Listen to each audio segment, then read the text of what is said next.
তো মাদের হরফ এই যে বা আলিফ, বা আলিফ, তা আমরা আগে একটু মুখে মুখে বলি আলিফ জজমালা ওয়াও জজমালা ইয়া। তাহলে যদি মাদের হরফ যদি জিজ্ঞেস করা হয় কি কি মাদের হরফ, আমরা এইভাবে বলবো মাদের হরফ তিনটি, আলিফ জজমালা ওয়াও জজমালা ইয়া। এখন যদি প্রশ্ন করা হয় যে তিনটা হরফের ব্যবহার কেমন হবে বা কিভাবে হবে, তখন বলতে হবে কি জবরের বাম পাশে খালি আলিফ থাকে, এটা মাদের হরফ। পেশের বাম পাশে জজমালা ওয়াও, জজমালা ওয়াওটা থাকে, এটা মাদের হরফ। জেরের বাম পাশে জজমালা ওয়াওটা থাকে, ইয়াটা থাকে, এই জজমালা ইয়াটা থাকে, সেটা হচ্ছে মাদের হরফ। তো মাদের হরফ হইলে তাহার ডান দিকের হরকতকে এক আলিফ টানিয়া পড়িতে হয়, ইহাকে মাদ্দে তাবাই বলে। মাদ্দে তাবাইয়ের আরেকটা পরিচয় আছে, যে পরিচয়টা আমরা এখানে একটু ইঙ্গিত দিয়ে দেই, যে মাদের হরফের পরে যদি হামজা অথবা সাকিন কিংবা তাসদিদ, তো হামজা আমরা চিনি, জজমটাও আমরা শিখছি বা শিখে ফেলেছি, তাসদিদটা এখনও শিখিনি, তো তাসদিদও কিছু ধারণা দিয়েছিলাম।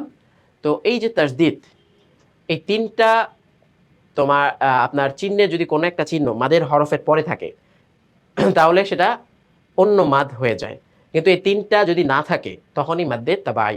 তা মাদের হরফের পরে যদি সাকিন, জজম বা সাকিন, হামজা, তাসদিদ এই তিনটার কোনোটা না থাকে সেটাকে মাদ্দে তাবাই বলে, সেখানে এক আলিফ টান হবে। তো এটাও একটা মাদ্দে তাবাইয়ের পরিচয়। আচ্ছা, এখন এখানে আমরা প্রথমে কি পড়লাম, জবরের বাম পাশে খালি আলিফ থাকবে। তো আলিফটা সবসময় জবর দ্বারা বেষ্টিত হবে, মানে জবরের পরে আলিফ আসলে ওটা মাদের হরফ হবে। যদি জেরের পরে আসে আলিফ, যদি পেশের পরে আসে আলিফ, কোনোভাবেই কিন্তু সেটা মাদ হবে না। তো আলিফের সাথে সবসময় মাদ হতে গেলে তার জবরটাকে গ্রহণ করতেই হবে। ঠিক তদ্রুপ জজমালা ওয়াও যদি আমরা বলি, জজমালা ওয়াওয়ের ডান পাশের হরফটার হরকতটা পেশ হতে হবে। পেশ যদি না থাকে, যদি জের থাকে অথবা জবর থাকে, কোনোভাবে কিন্তু টান হবে না, সেটা মাদের হরফ হতেই পারবে না। তো জজমালা ওয়াও তার ডান দিকের হরকতটা অবশ্যই পেশ থাকতে হবে।